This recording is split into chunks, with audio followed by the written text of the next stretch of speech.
Yo, just me. Today I am going to have a bit of a play around with this really small shell fragment from an NN Opals rough parcel. As you can see, there's this band of really strong green through the middle, and then it doesn't look like there's a lot. But you give it this right angle over here, and bam, this outer edge here has got a lot of orange, a lot of red. So we're going to just basically scrub it up. We're not going to lose a lot of weight of this stone. It's going to start off really small. I'll give it a quick weigh on the scales in a sec. But yeah, we're just going to basically shape it up so that this jaggedy mess is a nice smooth even surface. We're not doing anything fancy. We're hoping to reveal this on the top surface here, just getting through a little bit of this sand. I'm not overly worried about keeping any of the details of the shell or anything like that. This is a tiny fragment anyway. So it looks like we'll cut down right to that line and yeah, let the thing shape itself and just see if we can just really reveal a lot of this colour and get a nice green turn to reddish at the top there. So pretty simple. We'll give it a quick weigh, because this will be a good example of a time when I try my hardest not to lose a lot, all going well. Quick dry, slap him on, and look at that. 1.5 carats. We'll see if we can scrub this up and maybe stay above 1 carat. I think we might fall just below, but you never know your luck. The section that I'm going to cut out is that thinner edge anyway, so that shouldn't lose a lot of weight. And then we're just losing a little bit off here to reveal the rest of that beautiful green color bar going across. I mean, look at that, it's a huge rolling flash. And then it just turns into a weird beautiful mess of colors. So just getting rid of a little bit of that and getting a little bit of this crust off. There's that green flash. Hopefully it comes through on this side just as strong. And yeah, we'll see how it goes. This actually looks like it's got a bar going across this way, whereas over here it's going across the other way, so maybe they'll crisscross. That'd look pretty cool. But there's only one way to find out. This one I think I'll just start right from Nova tips. I don't think there's enough crust here to necessitate getting out the diamond bits. Oh, maybe I'll give it a really quick zap with the diamond bits just to get rid of some of this gunk. But we'll switch over to the Novas straight away and see how we go.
here we are at the end of another journey.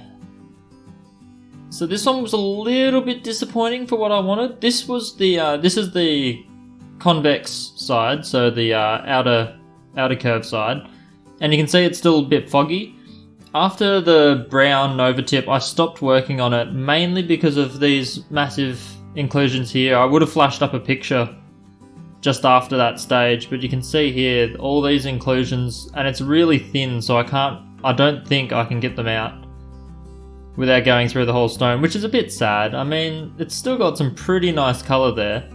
This isn't even polished, this is only up to the 600 grit, so it could look even better, but this stuff kind of just chews it out completely. If I were to cut it smaller, I could get a small oval out of that top edge, and that edge is really nice. Like, if this was one of the faces, I'd be so much happier. There's so much red and orange on that edge, but unfortunately it's not to be. I did polish that, so you can see the boundary there where it goes from foggy to shiny. I did polish up to there just because I like that section of colour, but this is the side that I mainly focused on, and as you can see, huge green rolling flash, but even under that, if you can even see past it, there is a little bit of the blue and the orange and the yellow, so it's a pretty nice piece. It's not perfect, it's a crystal opal, it's fairly thin, so even from that other side you can see these inclusions, but at least this side is a little bit better. There's this inclusion just here, you can see it as the green flashes around it, so that is also too deep really to get into because it's on that thinner edge, just like these other inclusions here. Bit sad.